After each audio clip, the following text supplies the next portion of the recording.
नमस्ते साथियों, चर्चा चल रही थी हमारे संस्कृत शिक्षा विभाग के प्राध्यापक भर्ती परीक्षा के प्रश्न पत्र की। हमने इस प्रश्न पत्र की चर्चा के वीडियो के भाग नंबर 1 के अंदर 80 सवालों पर चर्चा कर ली थी। उसी चर्चा को आगे बढ़ा रहे हैं। प्रश्न नंबर 81 से चर्चा को आरंभ करेंगे। हिंदी का जो प्रश्न पत्र है उसके 80 प्रश्नों पर, उसके एक एक विकल्प पर हमने चर्चा की थी पिछले वीडियो में। उसी वीडियो को क्रमशः कर रहे हैं। ये वीडियो का भाग नंबर 2 है, जिसमें हम हमारे सभी दर्शकों का एक बार फिर से स्वागत, अभिनंदन करते हैं। प्रश्न पत्र चर्चा का 81वां प्रश्न आपके सामने डिस्प्ले हो रहा है। प्रश्न है इस प्रकार से, देखिए, लिखा है, काव्यम यश से अर्थ कृते व्यवहार विदे शिवेतर शतये, कांता सम्मत उपदेश, शिवेतर शतये, ये सारे जितने भी काव्य प्रयोजन हैं, काव्य प्रयोजन विषयक उपयुक्त कथन किस आचार्य का है? सर्वाधिक प्रसिद्ध काव्य प्रयोजन देने वाले 6 काव्य प्रयोजन बताए हैं। आचार्य मम्मट का ये कथन है। ये बड़ा सुंदर श्लोक है आचार्य मम्मट का, ये ध्यान दीजिएगा। आचार्य मम्मट इसमें उत्तर होगा। 6 काव्य प्रयोजन बताएं और सर्वाधिक प्रसिद्ध काव्य प्रयोजन जो है आचार्य मम्मट के ही है। एक प्रश्न पर ध्यान देने की आवश्यकता है। किसी परीक्षा में अगर आपको ऐसे प्रश्न न पूछकर कैसे पूछ लिया जाए कि आचार्य मम्मट ने जो काव्य प्रयोजन बताए हैं उनमें प्रथम काव्य प्रयोजन उन्होंने किसको बताया है, तो उत्तर लिख दीजिएगा, यश को उन्होंने प्रथम काव्य प्रयोजन बताया है। बड़ा स्तरीय प्रश्न हो जाएगा, क्योंकि हमें पता होता है कि ये सारे प्रयोजन जो है वो आचार्य मम्मट ने बताए हैं, लेकिन जो पहला काव्य प्रयोजन बताया है वो आचार्य मम्मट ने यश प्राप्ति को बताया है। लिख लीजिएगा ये। यहां तो उत्तर आपका आचार्य मम्मट हो रहा है। देखते हैं प्रश्न नंबर 82 आपके सामने डिस्प्ले हो रहा है। रस विषय कौन सा कथन सही नहीं है? रस के विषय में कौन सा कथन सही नहीं है? आचार्य मम्मट ने नाट्य शास्त्र में रसों की संख्या 8 मानी है। बिल्कुल सही बात है। हमने पहले भी बात बताई है कि उन्होंने 10 काव्य गुण, 10 काव्य दोष और 8 रसों की बात की है। नाट्य शास्त्र में संचारी भावों की संख्या 33 मानी गई है। बिल्कुल मानी गई है। आचार्य भरत ने 8 प्रकार के सात्विक भावों का उल्लेख किया है। बिल्कुल किया है। करुण रस का उल्लेख नाट्य शास्त्र में नहीं है। करुण रस का उल्लेख तो नाट्य शास्त्र में है, शांत रस का उल्लेख नाट्य शास्त्र में नहीं है। उन्होंने जो रस बताया है, श्रृंगार, हास्य, करुण, रौद्र, वीर, विवश, अद्भुत और शांत। करुण रस जो है वो नाट्य शास्त्र के अंदर वर्णित हुआ है। शांत जो है 9 रसों में से, उसका उल्लेख नाट्य शास्त्र के अंदर भरत मुनि ने नहीं किया है। उत्तर नंबर 4 आपको विकल्प में चयन करना था। बढ़ते हैं आगे। प्रश्न नंबर 83। लगातार आपके सही उत्तर की संख्या बढ़ती जा रही है। एक हर्ष, एक खुशी की लहर आपके मन में निरंतर प्रवाहित होती जा रही है कि मेरे इतने सारे प्रश्न इस प्रश्न पत्र में सही हो गए हैं। बढ़ते हैं आगे। प्रश्न लेते हैं नया। प्रश्न नंबर 83 आपके सामने डिस्प्ले हो रहा है। रमणीयार्थ प्रतिपादक शब्द काव्यम, काव्य लक्षण के जो कुछ प्रसिद्ध लक्षण हैं वो उनमें से एक लक्षण आपको हर परीक्षा में लगातार पूछा जा रहा है। यहाँ फिर पंडित राज जगन्नाथ का जो रस गंगाधर ग्रंथ है उसका एक कथन दिया गया है। काव्य लक्षण बताते हुए वो कहते हैं, रमणीयार्थ प्रतिपादक शब्द काव्यम, ये कथन जो है वो पंडित राज जगन्नाथ का है, काव्य लक्षण से संबंधित। आपका उत्तर हो रहा है उत्तर विकल्प नंबर 1, पंडित राज जगन्नाथ रस गंगाधर के रचनाकार। देखते हैं, बढ़ते हैं आगे। आपका प्रश्न है 84 नंबर। इनमें से ध्वनि विषयक गलत कथन है। ध्वनि के संबंध में कौन सा कथन गलत है? अब देखो, पाश्चात्य सिद्धांत शुरू हो गए हैं। ध्वनि सिद्धांत संस्कृत साहित्य के अंदर आता है। आनंद वर्धन का जो सिद्धांत है, ध्वन्यालोक, जो उन्होंने लिखा है, देखिए आप। काव्य सिद्धांत, पहला जो विकल्प है इसमें से गलत कथन छांटना है आपको। काव्य सिद्धांत के रूप में ध्वनि शब्द का सर्वप्रथम प्रयोग ध्वन्यालोक नामक ग्रंथ में मिलता है। बिल्कुल साफ मिलता है। ध्वनि सिद्धांत व्याकरणों के स्फोटवाद सिद्धांत पर आधारित है। बिल्कुल सही है।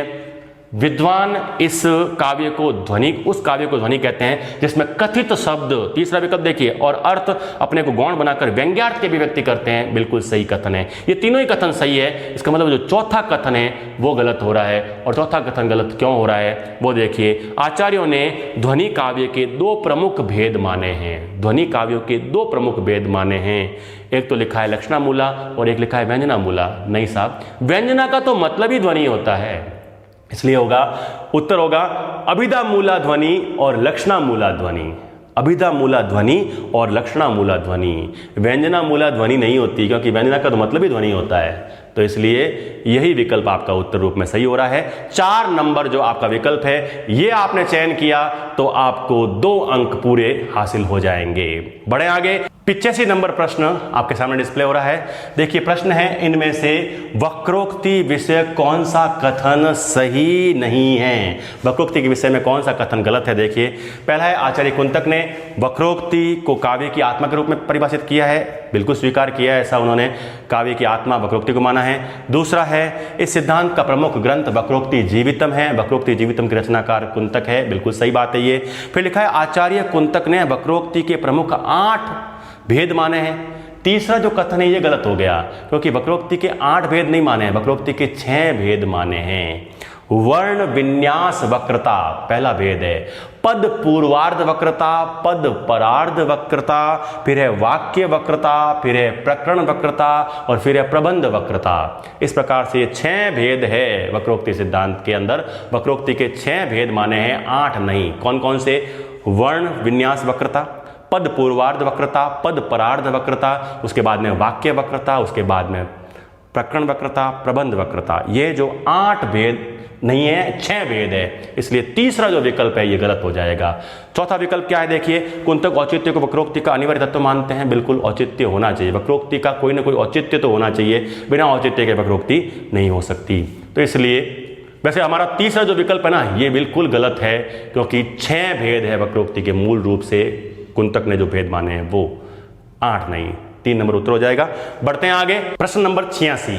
देखिए, रस निष्पत्ति और साधारणीकरण से संबंधित कौन सा कथन सही नहीं है? पहला है, साधारणीकरण का सिद्धांत वस्तुतः भट्ट लोलट की देन है। पहला ही विकल्प गलत हो गया। भट्ट लोलट की नहीं, ये भट्ट नायक की देन है। भट्ट लोलट साधारणीकरण सिद्धांत के प्रणेता नहीं है, भट्ट नायक है, जो भरत मुनि के रस सूत्र के तीसरे व्याख्याता है भट्ट नायक, उन्होंने साधारणीकरण का सिद्धांत दिया है। इसलिए 1 नंबर विकल्प आपका उत्तर रूप में चयनित करना था। बाकी 3 विकल्प जो है उसको पढ़ लेते हैं खाली। उत्पत्तिवाद के अनुसार रस का विभावादि के साथ उत्पाद्य उत्पादक भाव संबंध होता है, बिल्कुल सही है। अभिधा से काव्य का अर्थबोध होने के कारण भावकत्व द्वारा विभावादि का साधारणीकरण होता है, बिल्कुल सही है। और शंकुक का रसमिति सिद्धांत, जो रसमिति सिद्धांत है वो अनुमितिवाद कहलाता है, ये भी एकदम सही है। तीनों कथन सिर्फ पढ़ने मात्र थे, क्योंकि आपको पहले ही कथन में पता है कि साधारणीकरण का सिद्धांत जो है वो भट्ट नायक ने दिया है, भट्ट लोलट ने नहीं दिया है। बढ़े आगे, लेते हैं प्रश्न नंबर 87 आपके सामने डिस्प्ले हो रहा है। देखिए, अनुकरण सिद्धांत से संबंधित प्रश्न है। अनुकरण सिद्धांत की दृष्टि से कौन सा कथन सही नहीं है? अनुकरण की दृष्टि से अरस्तु का मत प्लेटो के मत से भिन्न है, बिल्कुल भिन्न है। अरस्तु शुद्ध प्रतिकृति को मानते हैं, भावनामय और कल्पनामय अनुकरण को नहीं। बिल्कुल साहब, वो भावनामय और कल्पनामय अनुकरण को भी मानते हैं। तो यही कथन गलत हो रहा है, गलत ये कथन हो गया। इसका मतलब आपका उत्तर ये सही होना चाहिए, 2 नंबर। तीसरा और चौथा क्या विकल्प है देखते हैं। अनुकरण को नया अर्थ प्रदान कर अरस्तु ने कला का स्वतंत्र अस्तित्व स्थापित किया, बिल्कुल किया। और अरस्तु कला को प्रतिकृति की अनुकृति, प्रकृति की अनुकृति मानते हैं, बिल्कुल मानते हैं। इसलिए एक जो सही उत्तर आपको चयन करना था वो था विकल्प नंबर 2। बढ़े आगे, लेते हैं प्रश्न नंबर 88 आपके सामने डिस्प्ले हो गया। प्रश्न नंबर 88, लॉन्जाइनस के उदात्त तत्व की दृष्टि से कौन सा कथन गलत है? लॉन्जाइनस का जो उदात्त तत्व है उसकी दृष्टि से गलत कथन चयन करना है। फिर एक बार एक पाश्चात्य साहित्य से संबंधित प्रश्न आया है। महान धारणाओं की क्षमता तथा भावावेश की तीव्रता उदात्त तत्व के अंतरंग पक्ष है। बिल्कुल साहब, ये अंतरंग पक्ष में माने गए हैं, सही है। अंतरंग पक्ष को लॉन्जाइनस ने जन्मजात माना है, बिल्कुल माना है, अंतरंग पक्ष जन्मजात होता है। अलंकार योजना को उदात्त तत्व का विरोधी माना गया, नहीं साहब, विरोधी तत्व नहीं है, ये इसके बहिरंग तत्व में आता है। अंतरंग तत्व और बहिरंग तत्व 2 तत्व है, उन 2 के अंदर 5 बातें बताई गई है। विचारों की भव्यता, भावावेश की तीव्रता, ये 2 तो है अंतरंग तत्व। उसके बाद में है अलंकारों की समुचित योजना, फिर बाद में है भाषा की गरिमा, और उसके बाद में है गरिमामय रचना विधान। ये 5 बिंदु है, 2 तो आते हैं आपके अंतरंग तत्व में और 3 आते हैं बहिरंग तत्व में। तो अलंकार वाला जो विकल्प है, विकल्प नंबर 3, ये आपको उत्तर रूप में चयन करना था। ये विरोधी तत्व नहीं है, ये अलंकार की समुचित योजना तो बहुत जरूरी है उदात्त तत्व के लिए। चौथा विकल्प है उत्कृष्ट भाषा उदात्त तत्व का बहिरंग पक्ष है, बिल्कुल है। इसलिए 1 नंबर, 2 नंबर और 4 नंबर में कोई समस्या नहीं थी। 3 नंबर आपका उत्तर जो है वो चयनित करना था। बढ़े आगे, लेते हैं प्रश्न नंबर 89 मार्क्सवाद से संबंधित कौन सा कथन सही नहीं है? कार्ल मार्क्स का सिद्धांत द्वंद्वात्मक भौतिकवाद नाम से प्रचलित है, बिल्कुल साहब है। इसमें लोक मंगल और मानवतावादी पक्ष पर बल दिया जाता है, बिल्कुल दिया जाता है। कला और साहित्य के क्षेत्र में मार्क्सवाद व्यक्तिगत दृष्टिकोण के स्थान पर समाजवादी यथार्थ की प्रवृत्ति को प्राथमिकता देता है, बिल्कुल देता है। और अंतिम जो विकल्प है वो है मार्क्सवाद के अनुसार समाज में कला का स्थान पहले और श्रम का उसके बाद में। नहीं साहब, वो कहते हैं श्रम का स्थान पहले है और कला का स्थान बाद में है। विकल्प नंबर 4 आपका उत्तर रूप में चयनित करना था। चलिए, ये हो गया प्रश्न नंबर 89 आपके सामने। उसके बाद में इस प्रश्न पत्र के अंदर लगातार 30 प्रश्न जो है वो 119 नंबर तक वो है मनोविज्ञान के साइको से संबंधित। हम उन प्रश्नों को भी छोड़ रहे हैं, हम देख रहे हैं प्रश्न नंबर 120 सीधा ही जो वापस अपने हिंदी विषय से संबंधित मनोविज्ञान के प्रश्नों के अलावा है। प्रश्न नंबर 120 पर पहुंचते हैं। आपके सामने डिस्प्ले हो रहा है प्रश्न नंबर 120। हमारा इस क्रम से देखा जाए तो वो 90वां प्रश्न होगा। प्रश्न नंबर 120, इसका संबंध है आपके जो व्यवहारिक लेखन से संबंधित जो प्रथम इकाई के अंदर कुछ बिंदु है उनमें से अर्धशासकीय जो आपके पत्र होता है उस पत्र की क्या विशेषताएं हैं, उसे संबंधित कौन सा कथन सही नहीं है, मतलब एक कथन गलत है, वो देखना है। 120वां प्रश्न है। मेरे पास जो प्रश्न पत्र है उसके अंदर आपके प्रश्न क्रमांक अलग हो सकता है, लेकिन उस प्रश्न तक आप जरूर पहुंच जाइएगा। जो प्रश्न हम लोग पढ़ रहे हैं वो अर्धशासकीय पत्र से संबंधित प्रश्न हैं। क्रम से 120वां है, लेकिन 90वां प्रश्न है हमारी दृष्टि से। संबोधन में महोदय महोदया शब्द का प्रयोग नहीं होता, बिल्कुल सही बात है। ऐसा अर्धशासकीय डेमी ऑफिशियल लेटर, इसके अंदर कहीं भी, क्योंकि व्यक्तिगत संबंधों के आधार पर लिखा जाता है तो महोदय महोदया आदि शब्दों का प्रयोग संबोधन में नहीं होता है। पत्र की समाप्ति पर भवदीय, जब महोदय महोदया नहीं लिखा जाता तो अंत में भवदीय और भवनिष्ठ भी नहीं लिखा जाएगा, ये भी सही बात है। प्रश्न नंबर आपका जो 120 है उसका तीसरा जो विकल्प है वो है पत्र के ऊपर बाईं ओर प्रेषक का नाम और पदनाम लिखा जाता है। प्रेषक का नाम और पदनाम लिखा जाता है, ये बात भी सही है, डेमी ऑफिशियल लेटर में भी ऐसा होता है। इसका मतलब ये तीनों ही विकल्प तो सही है अब तक, चौथा विकल्प ही गलत है। गलत चौथा विकल्प है, लेकिन आप अगर चयनित करते तो आपका उत्तर सही होता। क्या लिखा है? पत्र क्रमांक में अर्धशासकीय ऑब्लिक अर्ध सरकारी या डीओ यानी डेमी ऑफिशियल का उल्लेख होता है। ऐसा कोई उल्लेख नहीं होता है। पत्र क्रमांक जो लिखे जाते हैं उस पत्र क्रमांक के अंदर ऐसा कुछ लिखने की जरूरत ही नहीं होती, इसलिए चौथा विकल्प आपको चयन करना था। 2 अंक पूरे हासिल आपको हो जाते। उम्मीद है आपने चौथा विकल्प चयन किया होगा। देखते हैं प्रश्न नंबर 121। विश्वविद्यालय द्वारा प्रवेश नियमों में संशोधन की सूचना संबद्ध महाविद्यालयों को किस रूप में भेजी जाएगी? अगर एक विश्वविद्यालय अपने से जुड़े हुए जितने महाविद्यालय हैं उन सबको एक साथ कोई सूचना भेज रहा है तो उस ऐसे में उसको क्या करना पड़ेगा? ऐसे में उसको परिपत्र जारी करना पड़ेगा। परिपत्र में अपने अधीनस्थ जितने भी महाविद्यालय है उसको विश्वविद्यालय क्या करता है? एक ही सूचना एक साथ एक पत्र के माध्यम से भेज देता है, उसे परिपत्र कहा जाता है। विकल्प नंबर 3 प्रश्न नंबर 121 का विकल्प नंबर 3 है परिपत्र द्वारा, ये एकदम उत्तर सही होता। बढ़ते हैं आगे, प्रश्न नंबर 122।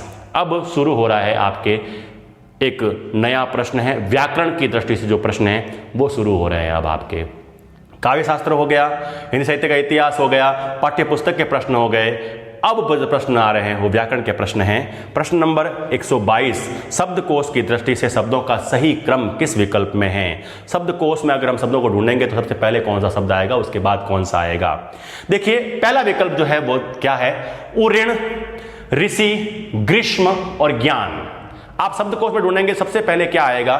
देखते हैं, प्रथम वर्ण देखते हैं। उऋण में उ है, फिर री है, फिर ग है और उसके बाद में है ज्ञान। ज्ञान में आपका आता है ज च छ ज। देखते हैं कौन सा क्रम सही होता है। सबसे पहले उ आता है, सही बात है। उ के बाद में री आता है और री के बाद में ग आता है और ग के बाद में ज आता है। 1 नंबर विकल्प ही आपके सही हो जाएगा। कुछ ज्यादा इसमें खोजबीन करने की आवश्यकता नहीं थी, कम समय में प्रश्न ये सही हो सकता था। बढ़े आगे, प्रश्न नंबर आ रहा है 123। संधि विच्छेद किस विकल्प में गलत है? पावक का संधि विच्छेद है पौ धन अक, बिल्कुल सही बात है। स्वर संधि के अंदर आपके जो संधि हो रही है अयादि संधि हो रही है।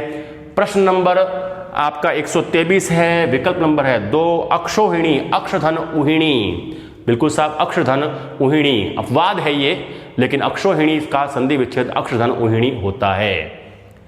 नंबर है 3, सन्नारी सतधन नारी, बिल्कुल सही बात है, सतधन नारी सन्नारी, संधि विच्छेद एकदम सही हो रहा है। रमेश का संधि विच्छेद होगा रमाधन ईश, न कि रामधन ईश, रमा इन लक्ष्मी होता है, रमा का है जो ईश रमेश अर्थात विष्णु, तो रमाधन ईश होगा, रामधन ईश नहीं होगा, इसलिए चौथा विकल्प आपका उत्तर रूप में चयनित करना था। प्रश्न नंबर 124 आपके सामने डिस्प्ले हो रहा है, इनमें से कौन सा संधि शब्द सही नहीं है? देखिए बड़ा गजब का प्रश्न है ये, कौन सा संधि शब्द सही नहीं है? 4 विकल्प है आपके सामने, एक तज्जन्य शब्द है, एक सदगति है, एक विद्वन मंडल है और एक चिदाकाश है। मैं नीचे से ऊपर की ओर बढ़ता हूं, नीचे से ऊपर की ओर, जो आपका चौथा विकल्प है, देखिए आप, लिखा है चित्त धन आकाश, त और त अलंत के अंदर मिल रहा है स्वर। जब किसी प्रथम वर्ण के अंदर जब स्वर मिलता है, या मान लो कि ऐसे कह दूं मैं घोष मिलता है, तो उस समय प्रथम वर्ण अपने ही वर्ग के तीसरे में बदल जाता है, तो त हो गया द अलंत होता और आ का जो स्वर है उसमें मिल जाएगा तो चिदाकाश, बिल्कुल सही शब्द बन रहा है। जो तीसरा जो विकल्प है आपके वो है विद्वन मंडल, विद्वत धन मंडल। जब भी त या द हलंत के बाद कोई पंचम वर्ण हो तो त या द हलंत अपने ही वर्ग के पंचम वर्ण में बदल जाएगा। तो अब देखो विद्वत त का पंचम वर्ण होता है न, क्योंकि पीछे पंचम वर्ण है ना, प्लस के बाद में पंचम वर्ण है, मंडल का म पंचम वर्ण है, तो आगे वाला भी क्या हो जाएगा, पंचम वर्ण बदल जाएगा, और वो बदलेगा किसमें, अपने ही वर्ग के पंचम वर्ण बदलेगा। तो विद्वत त का पंचम वर्ण होता है न, तो विद्वन मंडल सही शब्द बन रहा है। आगे है शब्द है सतगति, सत धन गति। मैंने अभी कहा था आपको त अलंत के बाद में घोष है, ग घोष है, ठीक है, तीसरा चौथा पांचवा घोष होता है, तो इसलिए ग। अब सत धन गति तो सदगति हो गया, त किस में बदल गया, अपने ही वर्ग के तीसरे में बदल गया, पहला तीसरे में बदल जाता है, तीसरा पहले में बदल जाता है, तो यहां तीसरा नहीं है, पहला है सत, त बदल गया, द में सदगति हो गया। तो ये तीनों शब्द तो सही बन रहे हैं। अब जो सही उत्तर होगा वो होगा आपके 1 नंबर, तत्धन जन्य। तत्धन जन्य शब्द बनता है तज्जन्य। कैसे बनता है देखिए, तज्जन्य शब्द का जो सही लिखने का जो तरीका होगा वो होगा ऐसे, तज्जन्य, ऐसे यहां लिखा हुआ है, वो लिखा हुआ है तदजन्य। आप शब्द को उसमें देखिएगा, शब्द का जो सही रूप है ना वो होता है तज्जन्य, न कि तदजन्य।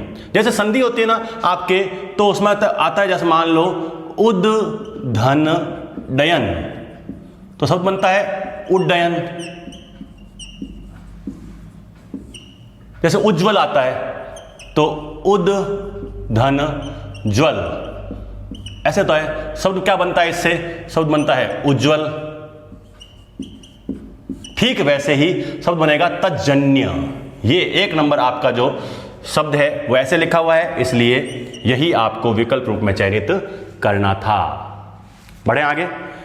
कुल मिलाकर के 124वें प्रश्न में आपका उत्तर हो रहा है 1 नंबर, क्योंकि जो शब्द गलत है। 125वां प्रश्न है, इनमें से कौन सा समास विग्रह सही नहीं है? समास विग्रह सही नहीं है। काव्य निपुण, काव्य में निपुण, काव्य निपुण, काव्य में निपुण। फिर बाद में है राष्ट्र भक्ति, राष्ट्र के लिए भक्ति, राष्ट्र के लिए भक्ति होना चाहिए। राष्ट्र की भक्ति 2 नंबर विकल्प जो है उसमें आपके राष्ट्र की भक्ति आ गया है, इसलिए 2 नंबर विकल्प आपके गलत हो गया। राष्ट्र की भक्ति में संबंध कारक हो जाता है, यहां होना चाहिए संप्रदान कारक, संप्रदान तत्पुरुष है राष्ट्र के लिए भक्ति। आगे देखिए देशभक्त, तो देश का भक्त, देश का भक्त होगा, देश का भक्त, लेकिन देशभक्ति है तो देश के लिए भक्ति। देशभक्ति और राष्ट्रभक्ति दोनों में के लिए आएगा, का नहीं। श्रम साध्य, श्रम से साध्य। उत्तर नंबर 2 आपका चयन करना था आपको, 2 नंबर आपको प्राप्त हो जाते। बढ़ते हैं आगे।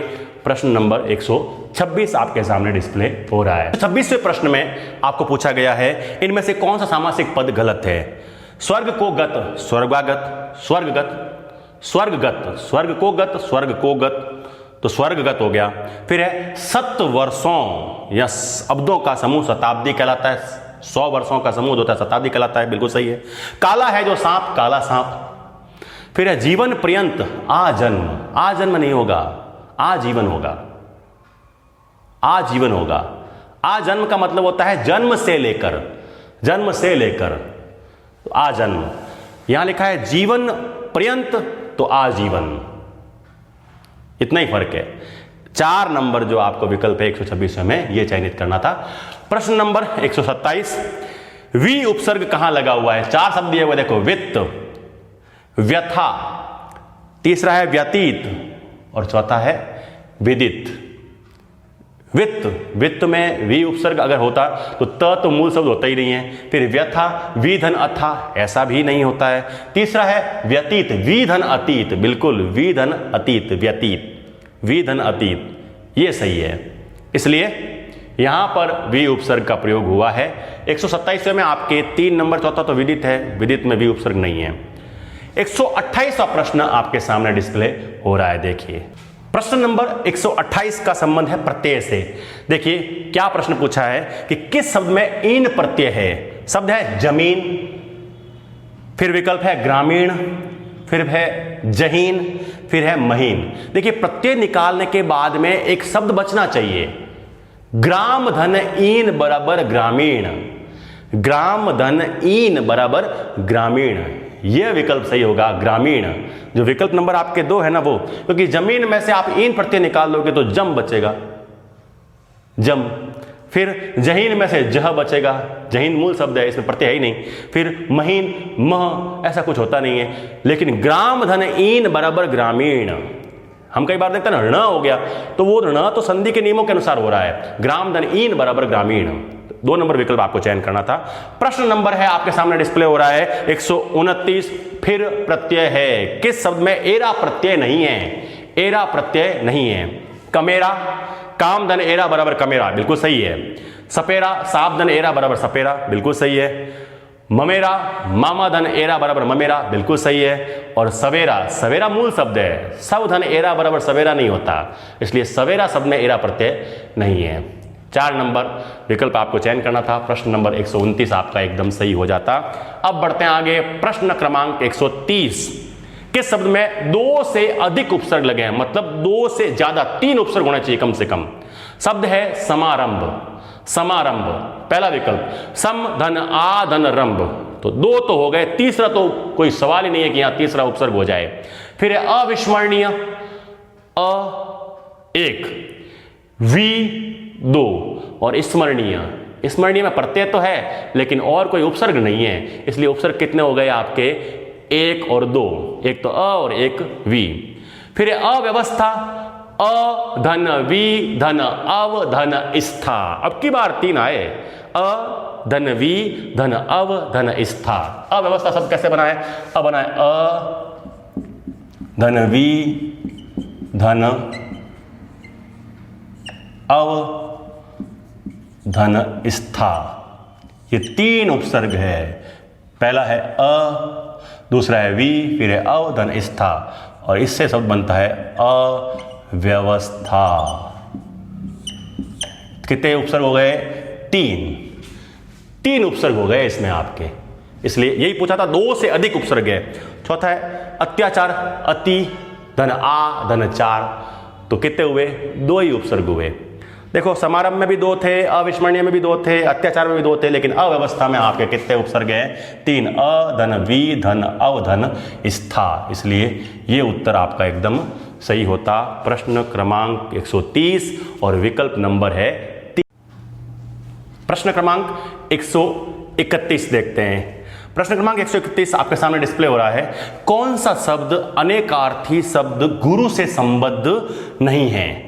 गुरु एक अनेकार्थी शब्द है और उससे संबंधित कौन सा विकल्प जो है वो सही नहीं है, अर्थात कौन सा विकल्प जो है वो गुरु शब्द का अर्थ नहीं होता। पहला विकल्प है पृथ्वी, फिर है भारी, फिर है बड़ा और उसके बाद है श्रद्धेय। देखिए गुरु शब्द का अर्थ जो होता है भारी होता है, बड़ा होता है, श्रद्धेय होता है, लेकिन पृथ्वी गुरु शब्द का अर्थ नहीं होता। इस प्रकार आपका जो 131वां प्रश्न है उसका उत्तर होगा पृथ्वी, विकल्प नंबर 1। बढ़ते हैं आगे, लेते हैं अगला प्रश्न। अगला प्रश्न, प्रश्न क्रमांक 132 आपके सामने डिस्प्ले हो रहा है। इनमें से कौन सा विलोम युग्म सही नहीं है? अर्थात 3 तो विलोम युग्म होंगे जो एक दूसरे के शब्द जो है वो विलोम होंगे, और 1 है जो विलोम नहीं होगा। देखिए पहला विकल्प है रहित विरहित, दूसरा है स्मरण विस्मरण, तीसरा है संकल्प विकल्प, चौथा है सम्मुख और विमुख। अब देखिए आप, पहला ही गलत है क्योंकि रहित का विरहित विलोम शब्द नहीं होता। क्यों नहीं होता, इसके लिए 3 विकल्प देखते हैं अगले। स्मरण विस्मरण, स्मरण याद रखना, विस्मरण भूलना होता है बिल्कुल। संकल्प का विकल्प होता है, सम्मुख का विमुख होता है, लेकिन रहित का विरहित विलोम शब्द नहीं होता। इसलिए विकल्प नंबर 1 आपका उत्तर होगा। प्रश्न क्रमांक है 132 और उत्तर होगा 1 नंबर। बढ़े आगे, लेते हैं प्रश्न क्रमांक 133। प्रश्न है इस बार भी विलोम का, लेकिन पिछले प्रश्न में पूछा है कौन सा विलोम युग्म सही नहीं है, इस बार पूछा है कौन सा विलोम युग्म सही है, अर्थात 3 गलत होंगे, 1 ही सही होगा। पहला है नत आनत। देखिए, नत यानी झुकना, आनत यानी भी झुका हुआ, तो दोनों शब्दों का अर्थ एक ही हुआ। नत और आनत का अर्थ एक ही हुआ, ये विलोम हो ही नहीं सकते। फिर है मुक्ति और विमुक्ति, मुक्ति और विमुक्ति दोनों का ही अर्थ एक ही है। फिर है अगला जो विकल्प है तीसरा, वो है शिष्ट और विशिष्ट। शिष्ट का उल्टा अशिष्ट होता है, विशिष्ट नहीं होता। जब तीनों ही विकल्प गलत है तो फिर चौथा विकल्प जो बचता है वो ही एक दूसरे के विलोम होंगे। चौथा है संगठन का विघटन। संगठन ही संगठित होना, विघटन ही टूटना, अलग अलग होना। इस प्रकार ये एक दूसरे के ठीक विलोम शब्द है।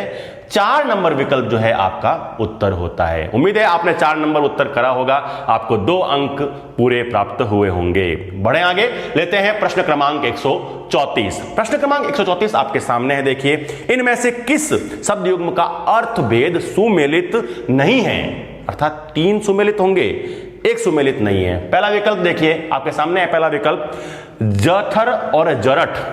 जठर शब्द का अर्थ होता है पेट, इसीलिए तो आपने देखा होगा जठराग्नि। जठराग्नि कहते हैं भूख को, पेट की आग अर्थात भूख, जठर। और जरठ नहीं होता है बूढ़ा, वृद्ध व्यक्ति को कहते हैं जरठ। एकदम सही है, पहला विकल्प में कोई समस्या नहीं है। दूसरा जो विकल्प है वो है चक्रवात और चक्रवाक। चक्रवात यानी होता है बवंडर और चक्रवाक यानी चकवा पक्षी, चक्रवाक, ये भी सही है, कोई समस्या नहीं है यहां भी। तीसरा है कटिबंध और कटिबद्ध। कटिबंध, कटिबंध यानी कटी यानी कमर होता है, कटिबंध यानी कमर को बांधने वाला, कमरबंद, कमर को बांधने का जो साधन होता है उसे कमर बंद या कटिबंध कहते हैं। और कटिबद्ध, कटिबद्ध यानी तैयार, किसी भी काम को करने के लिए हम कटिबद्ध है, कटिबद्ध यानी तैयार। लेकिन यहां उल्टा लिखा हुआ है, देखिए आप, तैयार और कमरबंद, जो कि अपने आप में सही नहीं है। हम जल्दबाजी में कई बार प्रश्न का विकल्प सही नहीं पढ़ते तो हमें लगता है तैयार और कमरबंद दोनों आए हुए हैं, लेकिन ये उल्टे लिए हुए हैं, इसलिए ये गलत हो गया। 3 नंबर विकल्प ही आपको चयन करना था। चौथा जो विकल्प है वो देख लेते हैं, कटौती और कठौती। कटौती यानी कमी, किसी चीज में कटौती, कि अभी बिजली की कटौती चल रही है तो कटौती यानी कमी। कठौती, कठौती शब्द सुना होगा आपने, कहा जाता है ना मन चंगा तो कठौती में गंगा। कठौती, कठौती यानी काष्ठ पात्र, लकड़ी का बना हुआ जो पात्र होता है उसे कठौती कहते हैं। सही है, एकदम सही दिखा हुआ है, इसलिए 3 नंबर विकल्प का आपको चयन करना था, ये यहां उत्तर होता है। बढ़े आगे, लेते हैं प्रश्न क्रमांक 135। प्रश्न क्रमांक 135, किस विकल्प में वाक्यांश के लिए सही शब्द का प्रयोग नहीं हुआ है? बच्चों को, पहला देखिए, छोटे बच्चों को सुलाने के लिए गाया जाने वाला गीत क्या कहलाता है? लोरी, एकदम सही है। दूसरा है पर्वत के ऊपर की समतल भूमि। पर्वत के ऊपर की समतल भूमि, ऊपर की समतल भूमि, ऊपर का मतलब होता है अधि और नीचे का मतलब होता है हमेशा उप।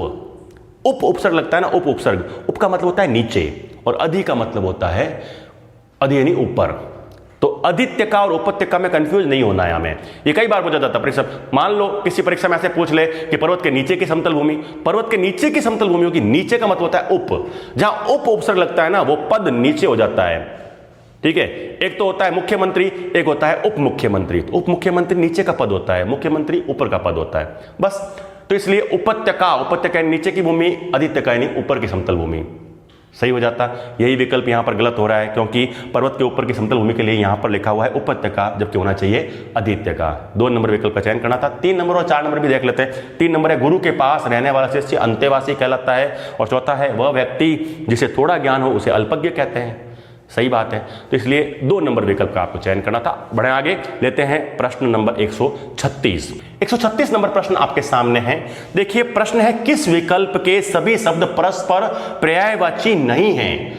अर्थात 3 ऐसे विकल्प होंगे जिसमें पर्यायवाची होंगे और एक ऐसा विकल्प होगा जिसमें एक दूसरे के पर्यायवाची नहीं होंगे। देखते हैं। पहला विकल्प है सुत, तनय और आत्मज। ये तीनों ही पर्यायवाची है बेटे के। बेटा होता है उसे कहते हैं सुत, तनय, आत्मज। ये सब बेटा शब्द है उसका पर्यायवाची है, तो एकदम सही है, तीनों ही पर्यायवाची सही है।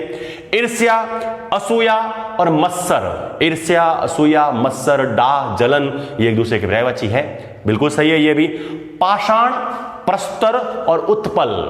पाषाण, प्रस्तर, यहां तक सही था। उत्पल, उत्पल शब्द का अर्थ होता है, देखिए आप, उत्पल, उत्पल शब्द का अर्थ होता है कमल। यहां अगर शब्द होता उपल, उपल का अर्थ होता है पत्थर।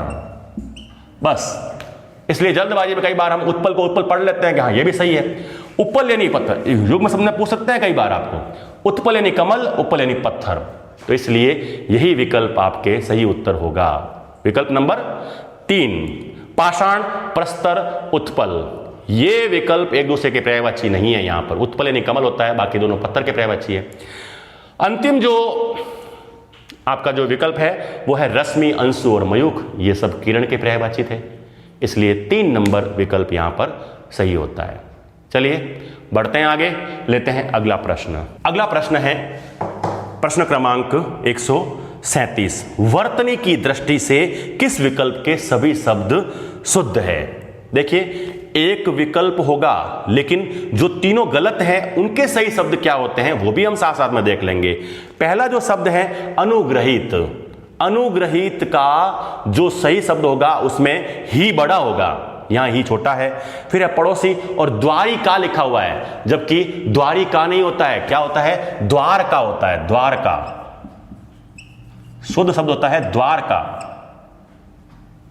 अब अगला है विरहणी, तो विरहणी शब्द गलत हो गया, विरहिणी होता है, विरहिणी। नायिका होती है ना, विरहिणी, विरहिणी होता है। वापस श्रृंगार, श्रृंगार ऐसे नहीं लिखा जाता, श्रृंगार ऐसे लिखा जाता है, ये भी गलत है, इसलिए ये विकल्प गलत हो गया। आधीन, अतिथि, देखिए अतिथि, अब अतिथि शब्द कैसे लिखा जाता है? अतिथि ऐसे लिखा जाएगा। फिर है शब्द है स्थाई। अब दंपत्ति सही है, अहल्या सही है और द्रष्टव्य सही है, ये तीनों ही शब्द सही है, इसलिए शब्द शुद्धि की दृष्टि से यह विकल्प आपको 4 नंबर चयन करना था। बढ़े आगे, प्रश्न क्रमांक 138 का संबंध है व्याकरण की दृष्टि से। देखिए अब तक शब्द शुद्धि थी, अब वाक्य शुद्धि है। व्याकरण की दृष्टि से कौन सा वाक्य शुद्ध है? एक शुद्ध होगा, 3 अशुद्ध होंगे। अब देखिए चोरी करते पकड़ी चोरी करती पकड़ी जाने पर, विकल्प देखिए पहला, चोरी करती पकड़ी जाने पर वह झेप गई, ऐसा नहीं होगा। चोरी भले ही शब्द स्त्रीलिंग है, लेकिन चोरी करते पकड़े जाने पर वह झेप गई, चोरी करती पकड़ी जाने पर नहीं होगा, शुद्ध ये होगा। इसका मतलब ये गलत हो गया। आप जयपुर से कब लौटेंगे, ये वाक्य शुद्ध है, आपको 2 नंबर विकल्प का ही चयन करना था, क्योंकि एक ही वाक्य शुद्ध है और ये ही है, 2 नंबर ही। 3 नंबर में क्या गलती है? मैं उनके यहां कई बार जा आया हूं, जा आया हूं नहीं होता है, मैं उनके यहां कई बार गया हूं। फिर जरा सी तारीफ सुनते ही वह फूल कर कुप्पी हो गई, मुहावरा होता है फूल कर कुप्पा हो जाना, फूल कर कुप्पी हो जाना कहीं मुहावरा नहीं होता। स्त्रीलिंग के लिए मुहावरा नहीं बदल जाएगा, इसलिए स्त्रीलिंग में भी ऐसे ही प्रयुक्त होगा। कैसे कि जरा सी तारीफ सुनते ही वह फूल कर कुप्पा हो गई, लेकिन यहां लिख दिया जरा सी तारीफ होते ही वह फूल कर कुप्पी हो गई। स्त्रीलिंग के लिए कुप्पा का कुप्पी नहीं होगा, इसलिए यह ध्यान रखने की बात है, यहां यह गलती हो गई। कुल मिलाकर 138 नंबर प्रश्न के अंदर आपको 2 नंबर विकल्प का चयन करना था, सही वाक्य 2 नंबर वाला था। बढ़े आगे, अगर आपने 2 नंबर का चयन किया है तो 2 नंबर मिल जाएंगे, नहीं तो 2.33 हो जाएंगे। समझ में आई ना बात? क्योंकि एक गलत सवाल 2.33 का हो जाता है, सही सवाल 2 अंक का है और गलत सवाल के अंक बाहर बढ़ जाया करते हैं। अब देखते हैं प्रश्न क्रमांक 139। प्रश्न क्रमांक 139 का संबंध है मुद्रित माध्यमों के लिए लेखन। जो आपके पहली इकाई के अंदर कुछ प्रकरण हैं, उस मुद्रित माध्यम के लिए लेखन के समाचार लेखन से संबंधित कौन सा कथन सही नहीं है। कैसे? समाचार की शुरुआत जिन पंक्तियों से होती है, देखिए पहला जो विकल्प है, समाचार की शुरुआत जिन पंक्तियों से होती है उसे खबर का आमुख या इंट्रो कहा जाता है। बिल्कुल सही बात है, आमुख या इंट्रो कहा जाता है, क्योंकि देखिए उल्टा पिरामिड शैली जो होती है ना, उल्टा पिरामिड शैली, इस उल्टा पिरामिड शैली के अंदर ऐसे पिरामिड बनता है, ये इसके अंदर खबर के 3 भाग होते हैं, इसको इंट्रो कहा जाता है, ये बॉडी है और ये समापन है। इस प्रकार खबर को 3 हिस्सों में बांट दिया जाता है, इंट्रो, बॉडी और समापन। ये उल्टा पिरामिड शैली है, बिल्कुल सही बात है। समाचार लेखन में 6 ककार का महत्वपूर्ण स्थान है, बिल्कुल। क्या, कब, कौन, कहां, क्यों और कैसे, ये 6 ककार है जिनका प्रयोग किया जाता है। आरंभिक 4 ककार का प्रयोग तो इंट्रो में हो जाता है, अंतिम 2 बॉडी में आ जाते हैं, समापन में कोई ककार नहीं होते। ठीक है। उल्टा पिरामिड शैली में घटनाओं को समापन, बॉडी और इंट्रो के क्रम में प्रस्तुत किया जाता है। नहीं साहब, समापन, बॉडी और इंट्रो नहीं, इंट्रो, बॉडी और समापन, क्रम तो ये है। इसलिए 3 नंबर जो आपका विकल्प है ये उत्तर होगा, यही गलत है। चौथा देखिए, आमतौर पर समाचार उल्टा पिरामिड शैली में ही लिखे जाते हैं, बिल्कुल। वर्तमान में मुद्रित माध्यम के लिए प्रचलित, सर्वाधिक प्रचलित कोई शैली है तो वो इन्वर्टेड पिरामिड स्टाइल यानी उल्टा पिरामिड शैली है। बढ़े आगे, इस प्रश्न का उत्तर था 3 नंबर विकल्प। बढ़ते हैं आगे, प्रश्न क्रमांक 140। प्रश्न क्रमांक 140 का संबंध है उपसर्ग और प्रत्यय दोनों का प्रयोग किस शब्द में हुआ है। आपके सामने है प्रश्न, देखिए। एक ऐसा विकल्प है जिसमें उपसर्ग और प्रत्यय दोनों लगे हैं। आग्नेय शब्द है, आग्नेय। आग्नेय शब्द के अंदर अग्निधन ए से बना है, अग्निधन ए बराबर आग्नेय, तो प्रत्यय तो लगा है, कोई उपसर्ग नहीं लगा है। दूसरा अस्तित्व, अस्थिधनत्व, अस्थिधनत्व, उपसर्ग तो नहीं लगा है, प्रत्यय लगा है। निष्कासित, निस्धन कासन धन इत, निस्धन कास धन इत, उपसर्ग भी लगा है और प्रत्यय भी लगा है। 3 नंबर विकल्प का आपको चयन करना था। अब बढ़ते हैं आगे, देखते हैं विकल्प नंबर 4 में क्या समस्या थी। अधुनातन, अधुना धन तन, तन प्रत्यय तो लगा है, उपसर्ग कुछ नहीं लगा है, अ उपसर्ग नहीं है क्योंकि धुना शब्द नहीं होता है, अधुना। चलिए, इस प्रकार ये प्रश्न हो गए। 141 से 143 के लिए एक पद्यांश दिया गया है आपके प्रश्न पत्र में, आप पद्यांश देखिएगा। देखिए, पद्यांश को यहां लिखने का कोई औचित्य नहीं है, मैं पद्यांश के जो प्रश्न हैं उन प्रश्नों पर सीधी चर्चा कर लेता हूं। 3 प्रश्न हैं आपके पद्यांश से संबंधित। पहला प्रश्न है, पद्यांश में किसका गुणगान किया गया है। कठिन पथ को देख मुस्काते सदा, संकटों के बीच वे गाते सदा, है असंभव कुछ नहीं उनके लिए, सरल संभव कर दिखाते वे सदा। पंक्तियां पढ़ते पता चल जाता है कि ये कर्मवीरों के लिए कही गई है पंक्तियां।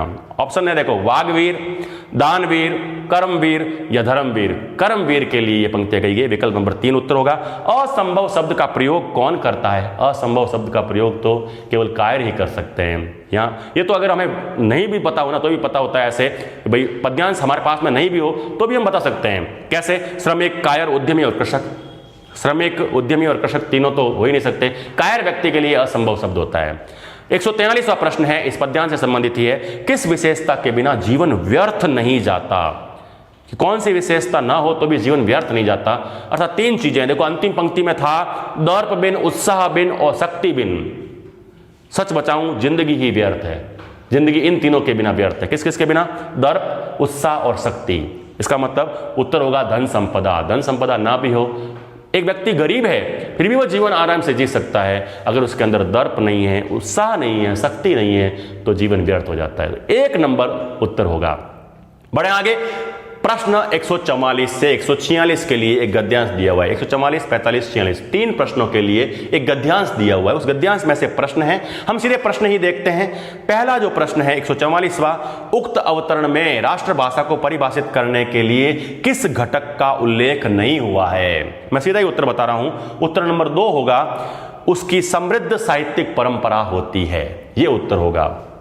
पूरा गद्यांश पढ़ करके हम आराम से उत्तर दे सकते हैं। 145वां है, उक्त अवतरण के अनुसार किन भाषाओं को राष्ट्रीय भाषाएं कहा गया है। तो उत्तर होगा लोगों में प्रचलित सभी भाषाओं को, क्योंकि एक पंक्ति आई हुई है यहां पर, क्योंकि लिखा हुआ है देखिए, वैसे किसी भी राष्ट्र में प्रचलित सभी भाषाएं राष्ट्रीय भाषाएं होती है, तो यह उत्तर हो गया। 146वां प्रश्न है, राष्ट्रभाषा की व्यापक विशेषताओं में किस तथ्य का उल्लेख नहीं है। राष्ट्रभाषा की व्यापक विशेषताओं में किस तथ्य का उल्लेख नहीं है। आपके सामने है बिंदु, देख लीजिए, वो अपने राष्ट्र का प्रतीक होती है, बिल्कुल होती है। राष्ट्र की संस्कृति की संवायिका होती है, बिल्कुल होती है। और 4 नंबर, उसमें समग्र राष्ट्र की अंतरात्मा विद्यमान रहती है साहब। लेकिन 3 नंबर विकल्प का उल्लेख यहां इस गद्यांश में कहीं नहीं किया गया है, इसलिए 3 नंबर, उसकी साहित्यिक धरोहर अत्यंत समृद्ध होती है, ये 3 नंबर जो है वो आपका उत्तर होगा। इस प्रकार गद्यांश और पद्यांश के जो 6 प्रश्न हैं वो भी हमने देख लिए। अब 147, 48, 49 और 50, फिर ये 4 प्रश्न जो है, देखो पहले 24 प्रश्न पूछ लिए गए हमें, पाठ्य पुस्तकों से संबंधित जो पाठ्य पुस्तकें हैं हमारे पाठ्यक्रम में है कक्षा 11वीं और 12वीं की, उसमें से 4 प्रश्न और कुल मिलाकर 28 प्रश्न पूछे गए हैं। 4 प्रश्न और पाठ्य पुस्तकों के बचे हुए हैं, वो देख लेते हैं 147 से लेकर के 150 तक। 147वां प्रश्न है, लिखन बैठी जांकी छवि, देखिए आपके सामने है पंक्तियां, लिखन बैठी जांकी छवि, गई गई गर्भ गरूर, भय न केते जगत के चतुर चितेरे क्रूर। सृजन में संकलित इस दोहे के आधार पर बताइए कि चतुर चित्रकारों को मूढ़ क्यों बनना पड़ा। चतुर चित्रकार भी नायिका का चित्र क्यों नहीं बना सके, उसका कारण क्या था? घूंघट के कारण चित्रकार नायिका का वास्तविक रूप दर्शन नहीं कर पाए? नहीं साहब, घूंघट में भी सिर्फ मुख तो दिखता ही था, बना सकते थे चित्र। तो चित्रकार वास्तव में चतुर नहीं अपितु अहंकारी थे? नहीं, यह भी उत्तर नहीं है। नायिका का सौंदर्य प्रतिक्षण बदलते जाने के कारण उसका यथार्थ चित्रांकन संभव नहीं था। यह विकल्प होगा, एक बेहतर उत्तर है नंबर 3 विकल्प आपको चयन करना था। चौथा विकल्प भी देख लेते हैं, प्रतिस्पर्धा के कारण चित्रकार एक दूसरे की आलोचना नहीं करते रह गए, नहीं, यह उत्तर नहीं होगा। उत्तर होगा 3 नंबर। बढ़े आगे, एक नया प्रश्न आपके सामने डिस्प्ले हो रहा है, प्रश्न क्रमांक 148।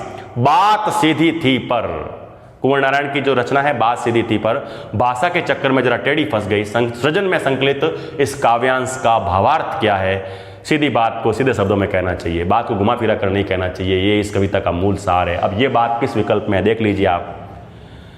ये विकल्प है 4 नंबर। देखिए 4 नंबर विकल्प पर सीधे जाते हैं। जटिल शब्द प्रयोग से सीधी बात भी उलझकर अग्राह्य बन जाती है। ज्यादा घुमाने फिराने से, शब्दों का कठिन प्रयोग करने से बात जो है वो जिस अर्थ में पहुंचानी होती है उस अर्थ में नहीं पहुंचती। बाकी के विकल्प देख लेते हैं। चमत्कारपूर्ण भाषा प्रयोग से कविता प्रभावशाली बन जाती है? नहीं, ऐसी बात नहीं होती। सिद्धहस्त कवि भाषा चमत्कार द्वारा टेढ़ी बात को सरलता से व्यक्त कर देते हैं? नहीं, ऐसा भी नहीं होता। टेढ़ी सरल सभी बातें भाषा द्वारा ही व्यक्त होती है? ये भी नहीं होगा। ये विकल्प ही नहीं बैठते। चौथा विकल्प पढ़ते ही आपको लग जाता है, अगर हमने पाठ नहीं भी पढ़ रखा है ना तो भी हमें लगता है कि नहीं यही बात सही होगी। बढ़े आगे, 148 में 4 नंबर उत्तर होगा। अब देखते हैं 149, सेकंड लास्ट क्वेश्चन है इस पेपर का। अनाथ विधवा द्वारा, 149वां प्रश्न आपके सामने है। मजदूरी और प्रेम, अध्यापक सरदार पूर्ण सिंह का बड़ा शानदार निबंध है। मजदूरी और प्रेम को लेखक ने किस रूप में व्यक्त किया? अनाथ विधवा द्वारा सिली हुई कमीज, इसको लेखक ने अपनी आत्मा का वस्त्र कहा है। वो कहता है जब जब मैं उस वस्त्र को पहनता हूं, जब जब मैं उस कमीज को पहनता हूं, मुझे ऐसा लगता है जैसे उसने मेरे लिए कमीज नहीं सिली, मेरे आत्मा का वस्त्र सिला है। पहला ही ऑप्शन है, आप देख लीजिए, आत्मा के वस्त्र के रूप में। बाकी वाले वैसे बैठते ही नहीं है। तन रक्षक कवच नहीं है, चांद सितारे नहीं है, रत्न जड़ित राज्य, ये है ही नहीं। ऑप्शन 1 नंबर ही सटीक उत्तर है, वही उत्तर होगा। अंतिम प्रश्न आपके हिंदी के प्रश्न पत्र का 150वां प्रश्न, अर्थात 120वां प्रश्न आपके मनोविज्ञान के प्रश्नों को छोड़ दें तो 150वां प्रश्न क्या कहता है? देखिए, इनमें से कौन सा विचार सृजन में संकलित मैं और मैं, अंतिम रचना है मैं और मैं निबंध है, कन्हैयालाल मिश्र प्रभाकर की रचना है सृजन पाठ्य पुस्तक के अंदर गद्य रचनाओं में। इस निबंध में कौन सा विचार प्रस्तुत नहीं किया गया, प्रतिपादित नहीं किया गया है? पहला है ऑप्शन देखिए, मनुष्य का प्राथमिक कर्तव्य है कि वह स्वयं से पहले दूसरों के विषय में सोचे। उस पाठ में कहा गया है दूसरों के बारे में सोचने से पहले हम अपने बारे में सोचें, अपने पास बैठें, खुद से बात करना सीखें। पहला ही उत्तर, पहला ही विकल्प जो है वो उत्तर होगा। ठीक है, बाकी वाले भले हम पढ़ लेते हैं। मनुष्य निरंतर कर्मरत रहे, बिल्कुल ये बात कही गई है उसमें।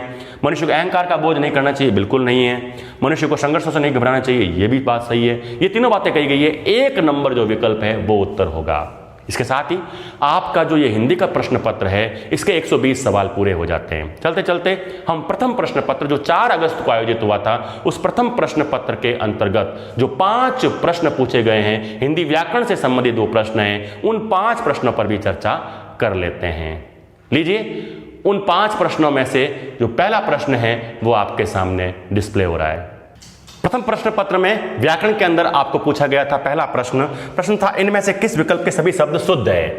पहला विकल्प था श्रृंखला और आशीर्वाद। श्रृंखला भी गलत है, आशीर्वाद भी गलत है। दूसरा जो विकल्प है अत्युक्ति, देखिए अति धन उक्ति शब्द बनता है अत्युक्ति, ये शुद्ध शब्द है। फिर बाद में जो अगला विकल्प है वो अगला विकल्प था आपके, ऑप्शन है निर्वलंब, धन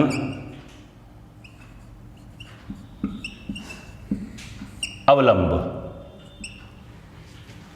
तो हो जाएगा निर्वलंब। र हलंत था, इसलिए ये दोनों ऑप्शन आपके सही बैठ रहे हैं। यही ऑप्शन सही होंगे। अब जो अगला आपके ऑप्शन बच रहा था, ऑप्शन था पारितोषिक और गत्यवरोध। गत्यावरोध लिखा हुआ है, शुद्ध शब्द होगा गत्यवरोध, गत्यवरोध, क्योंकि यह शब्द बनता है गति और अवरोध से, तो यह ही रहेगा, या नहीं होगा, इसलिए यह ऑप्शन भी गलत हो गया, यह विकल्प भी गलत। चौथा जो विकल्प था वो था प्रज्वलित और त्योहार। यहां त्योहार गलत है, क्योंकि त्योहार में एक ही मात्रा होगी, कोई बिंदी नहीं, सिर्फ एक मात्रा होगी, इसलिए ये सही होता, ये सही होता। ये दोनों ही शब्द सही है, इसलिए आपका ऑप्शन नंबर 2 उत्तर में चयन करना था। बढ़े आगे, लेते हैं एक नया प्रश्न। मेरे पास जो प्रश्न पत्र है उसके अंदर प्रश्न क्रमांक है 53। आपका प्रश्न क्रमांक हो सकता है अलग, हो सकता है सीरीज अलग हो सकती है। देखते हैं दूसरा जो प्रश्न है, किस वाक्य में सकर्मक क्रिया नहीं है, अर्थात 3 में सकर्मक क्रिया होगी, 1 में अकर्मक क्रिया होगी। देखते हैं, 4 ऑप्शन है आपके सामने। प्रश्न क्रमांक 53 है, दूसरा प्रश्न है वैसे हिंदी से संबंधित। नीचे से ऊपर की ओर देखते हैं, देखिए चौथा जो ऑप्शन है आपका, चौथा ऑप्शन है बच्चे पतंग उड़ा रहे हैं, तो पतंग आपके कर्म हो गया और उड़ाना क्रिया हो गई, सकर्मक क्रिया हुई। आगे जो तीसरा ऑप्शन है किसान फसल काट रहा था, तो फसल कर्म हो गया, काटना क्रिया हो गई, यहां भी सकर्मक क्रिया हुई। फिर मजदूर चाय पी रहे थे, तो चाय कर्म हो गया, पीना क्रिया हो गई, यह भी सकर्मक क्रिया हुई। आगे है पक्षी आकाश में उड़ रहे हैं, उड़ना क्रिया अपने मूल रूप में हमेशा ही अकर्मक होती है। उड़ाना, देखो पतंग उड़ा रहे हैं, उड़ाना अलग चीज हो गई, उड़ना पक्षी उड़ रहे हैं खुद, कर्म कुछ है ही नहीं, अकर्मक क्रिया है, इसलिए 1 नंबर विकल्प का आपको चयन करना था। बढ़े आगे, लेते हैं प्रश्न क्रमांक 54। तीसरा प्रश्न है हिंदी व्याकरण के संबंधित। निम्नलिखित में से किस शब्द की संधि सही नहीं हुई है? सही नहीं मतलब गलत है। दुहूधन अवस्था, पहला ऑप्शन देखिए, दुहूधन अवस्था शब्द होना चाहिए था दुर्वस्था, दुर्वस्था, दुर्वस्था, क्योंकि दुह से दुर बनता और दुर हलंत होता और अवस्था का अ जुड़ता तो दुर्वस्था होता, लेकिन यहां आपके लिखा हुआ है दुरावस्था, इसलिए 1 नंबर जो विकल्प है उसका ही आपको चयन करना था। दुरावस्था नहीं होगा। देखिए मातृधन इच्छा में मातृच्छा ही होगा, न धन इति नेति होगा, शीतधन ऋतु शीतर्तु होगा। तीनों ऑप्शन सही है, 1 नंबर उत्तर आप सही करते तो आपको 2 अंक प्राप्त हो जाते। बढ़े आगे, लेते हैं चौथा प्रश्न। पेपर का जो 55वां प्रश्न है वो, इनमें से किस शब्द में अनु उपसर्ग का प्रयोग नहीं हुआ है? मेरे प्रश्न पत्र के अनुसार ये 55वां प्रश्न है। देखिए आपके सामने है, डिस्प्ले हो रहा है। अनुकूल, अनुधन कूल, अनुधन कूल अनु उपसर्ग है। अनुधन ज अनु उपसर्ग हो गया। फिर अन्वेषण तीसरा, अनुधन एषण, अनुधन एषण, अनुधन एषण, यहां भी अन्वेषण है तो अन्वेषण में भी अनुधन एषण, ये भी सही है। फिर शब्द है अब की बार आपके पास में, देखिए कौन सा, 4 नंबर जो ऑप्शन है वो है अनुर्वर। अनुर्वर शब्द कैसे बनता है? अन धन उर्वर, तो यहां अनु उपसर्ग नहीं है, अन उपसर्ग है, इसलिए 4 नंबर उत्तर आपका सही होता, क्योंकि इसमें अनु उपसर्ग नहीं है। बढ़े आगे, अंतिम प्रश्न लेते हैं। निम्नलिखित में से किस विकल्प में शब्द युग्म का अर्थभेद सही नहीं है? सम और सम, शांति और समान सही है। फिर है कुछ और कूच, कुछ और कूच, कुछ का अर्थ होता है स्तन और कूच का मतलब होता है प्रस्थान, यहां गलत लिखा हुआ है, प्रस्थान और केस नहीं होता। 2 नंबर ही ऑप्शन आपको चयन करना था।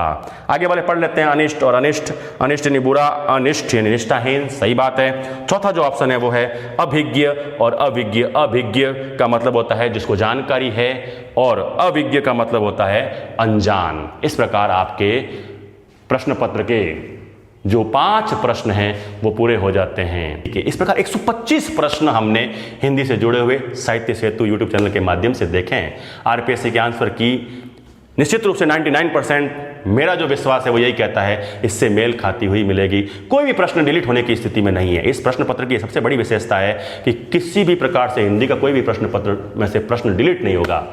बड़ा शानदार प्रश्न पत्र हम लोगों ने देखा इस चैनल के माध्यम से, और भी इस विषय से जुड़ी हुई 11वीं की जो नई पाठ्य पुस्तकें हमारे पाठ्यक्रम में लगी है उससे जुड़ी हुई जितनी भी जानकारी है नए वीडियो के माध्यम से हम साहित्य सेतु चैनल के माध्यम से आपके साथ में लेकर जुड़ेंगे। अभी भी आपने हमारा चैनल सब्सक्राइब नहीं किया है तो आप हमारा चैनल सब्सक्राइब करें, लाइक करें, शेयर करें अपने मित्रों तक अधिक से अधिक इस जानकारी को। फिर मिलते हैं, तब तक के लिए धन्यवाद।